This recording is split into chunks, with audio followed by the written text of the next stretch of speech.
અક્ષર શબ્દ. મિંકુ વાંદરો અને મોટું હાથી મેળામાં જાય છે. ત્યાં તેમને નિશાનો લગાવવો અને ઇનામ જીતો નામની રમતની દુકાન સામે ભીડ જોઈ. અરે દોસ્ત, આ રમત મજેદાર લાગે છે.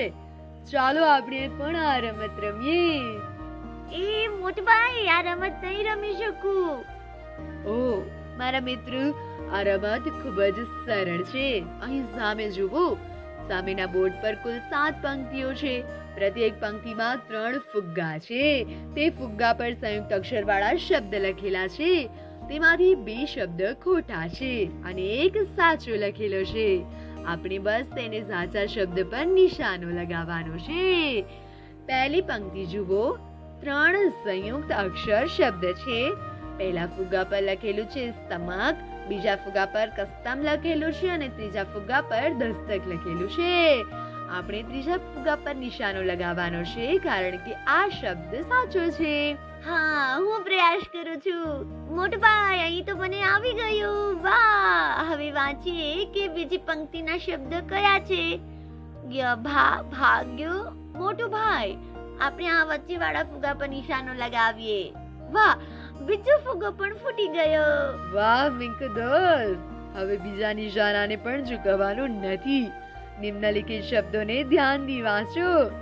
ચૂલ્હા, ચલ્હા, ચોકા. અમે મિંકુ મિત્ર આ પહેલા ફુગ્ગા પર નિશાનો લગાવો. અહીં ચૂલ્હા શબ્દ સાચો છે. આભાર મોટું ભાઈ. હવે માત્ર 3 પંક્તિઓ બાકી છે. આવો ફરીથી નિશાનો લગાવીએ. બીજી પંક્તિમાં શબ્દ છે અભ્યાસ, અભ્યાસ, અભ્યાસ. તેમાંથી વચ્ચેમાં અભ્યાસ છે, તેના પર નિશાનો લગાવો. મોટભાઈ, આ પણ જીતી ગયા. વાહ મિત્ર, હવે આ 2 પંક્તિઓના શબ્દ જુઓ.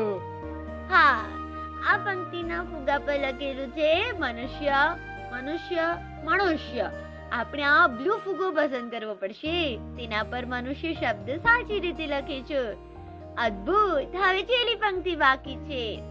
હા દોસ્ત, ઉતાવળ ના કરો, ખૂબ ધ્યાન રાખો અને છેલ્લી પંક્તિમાં સાચો શબ્દ ઓળખીને ઇનામ જીતો.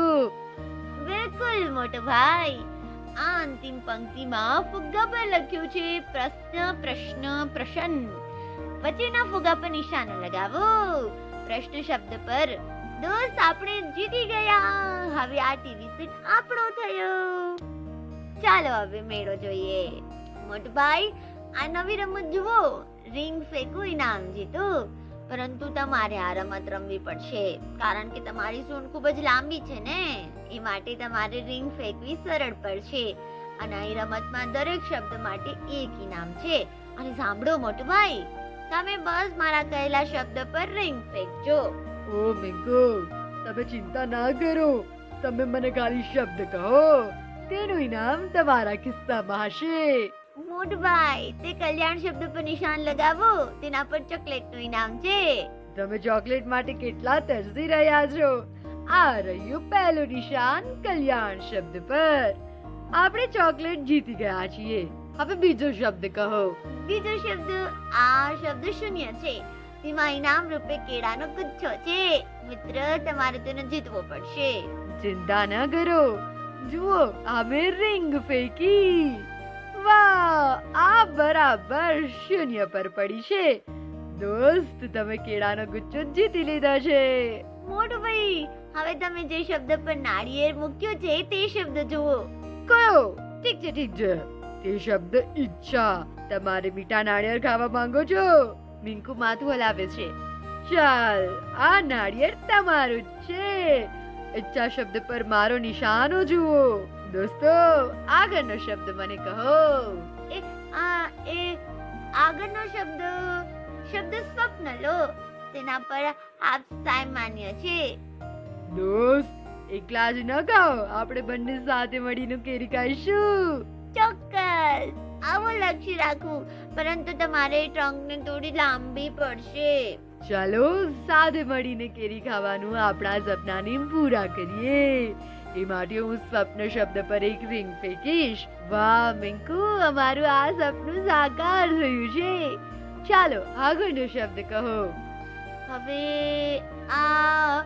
તે લાલ રંગનો એક નાનું ફળ છે, તે નથી? સારું છે કે શબ્દ બે. હા, હું તે લાલ ફળ ખાવા માંગુ છું. ઠીક છે, માફ કરશો દોસ્ત, પણ જીતીને હું તમને તે ફળ આપી શક્યો નહીં. જવા દો મોટું ભાઈ, પણ હવે હું તમને એક શબ્દ જણાવવા જઈ રહ્યો છું જે તમને ખૂબ જ પસંદ કરશે, કેમ? કારણ કે તેના પર શેરડીનું એક ટોળું છે. સારું, તેનો અર્થ છે સંધ્યા. ચાલો નિશાનો લગાવી, મને શેરડી ગમે છે. આપણે જીતી ગયા. હા મિત્ર, મેં કલ્યાણ, શૂન્ય, ઈચ્છા, સ્વપ્ન, રસ્તા, સંધ્યા શબ્દોને લક્ષ્ય બનાવ્યા અને આપણે ઘણા ફળ મળ્યા. અને તમે દસ્તક, ભાગ્ય, અભ્યાસ, ચૂલ્હા, મનુષ્ય, પ્રશ્ન શબ્દોને હરાવીને ટીવી સેટ જીત્યો છે. ચાલો ચાલો ઘરે જઈએ અને ટીવી શો જીતતી વખતે ફળોનો આનંદ લઈએ. નાના મિત્રો, અમે તમારી નોટબુકમાં ઉલ્લેખિત બધા સંયુક્ત અક્ષર શબ્દો તમારે લખવા પડશે.